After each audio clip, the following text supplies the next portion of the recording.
Hello,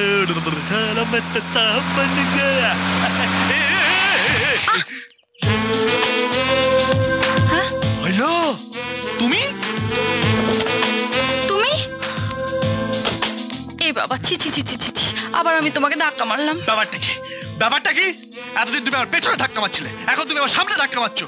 তুমি কি আমার উপরে পাঠাবার টিকিট কেটে দেবে নাকি? না না না না না, আমি তোমাকে উপরে পাঠাতে চাইছি না। আর তুমি কেন বারবার আমার গাড়ির সামনে এসে পড়ছো? হ্যালো, তুমি এখানে কেন? এটাই তো আমি জিজ্ঞেস করতে চাইছি, তুমি এখানে কেন? এখানে পুলিশের বড়বাবু থাকে না, আমার ভালো কাজকর্মের জন্য আমাকে ডেকে পাঠিয়েছিল পুলিশের চাকরি দেবে বলে। আর আমিও বলে দিয়েছি একটু ভেবে দেখি। ও, তুমিও এখানে চাকরির জন্য এসছো? কোনো চিন্তা করো না, তোমার চাকরি আমি পাইয়ে দেবো। বড়বাবুর সাথে আমার সেটিং হয়ে গেছে। Good morning madam. Good morning.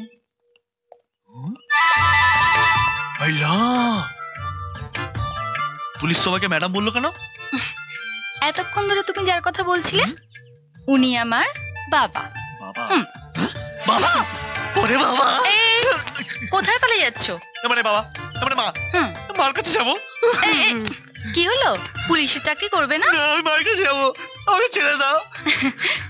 আমি ছেড়ে দেবো, কিন্তু একটা শর্তে। যা বলবি তাই করবো। আমাকে ভালোবাসতে হবে। I love